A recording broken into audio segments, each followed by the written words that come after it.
अतीक मीर साहब, मौजूदा हुकूमत पिछले 3 वर्षों में 31,000 अरब रुपए कर्जा ले चुकी है। जाहिर सी बात है ये डायरेक्टली इनडायरेक्टली ताजिरों पे पड़ता है, ताजिर फिर गुस्सा करते हैं, फिर एहतजाज होते हैं, सड़कें बंद होती हैं, काम ठप होता है।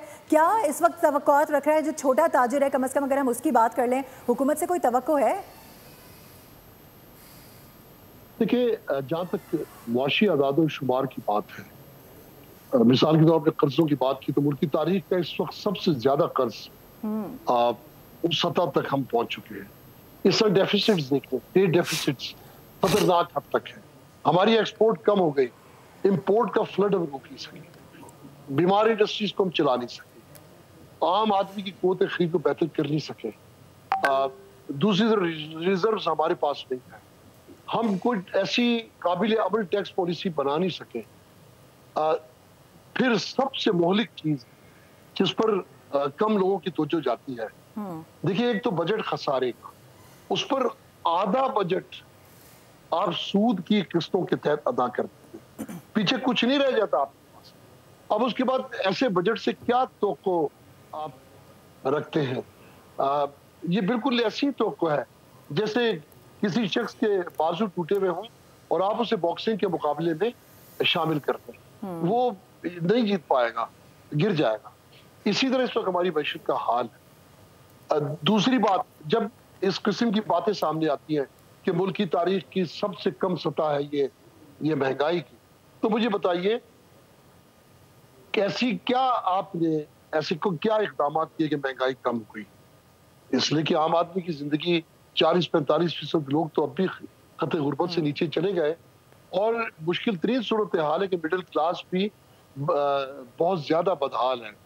ऐसे में आपकी तरफ से कोई इक़दाम ऐसे हुए नहीं कि आप आम आदमी को उसकी मुश्किल का कोई हल देते। टैक्सों में कोई कमी की नहीं, बेसिक नीड्स पर आपने इस कदर पिछले बजट में टैक्सेस लागू किए कि आप देखिए बच्चों के दूध को भी नहीं बख्शा आपने। आम लोगों की जो इस्तेमाल पे बीमारी जो अद्वियात है, वो मेडिसिन खरीदना मुश्किल है।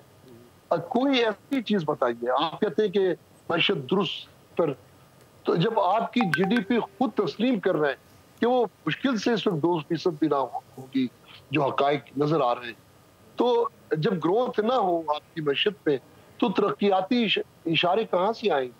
तो ये सब एक झूठ का एक मुलम्मा है जो इस इक्तिसादी सर्वे पे चढ़ा दिया गया। अब कांटों की टोकरी सामने रखी है, मैं कैसे मान लूं कि इसमें मुझे फूल मिलेंगे? इसलिए ये बजट अल्लाह पाक के इस मुल्क पे करम फरमाए, ये भी पिछले साल से ज्यादा लोगों के लिए मुश्किलात पैदा करेगा। इसलिए कि ना हुकूमत ने अगर संजीदा लिया होता मुल्क के हालात को तो काबीना का साइज कम होता। एग्जैक्टली।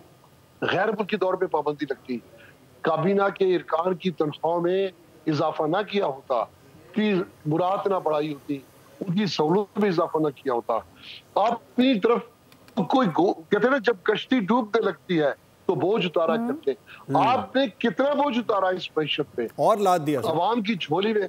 बिजली की कीमत तक तो आप कब्जा कर सके, आपने पानी तक अवाम को दे ना सके। अभी कराची की बात हुई, कराची का जो एक मुआशी हब का स्टेटस था वो एंटी बिजनेस माहौल है कराची।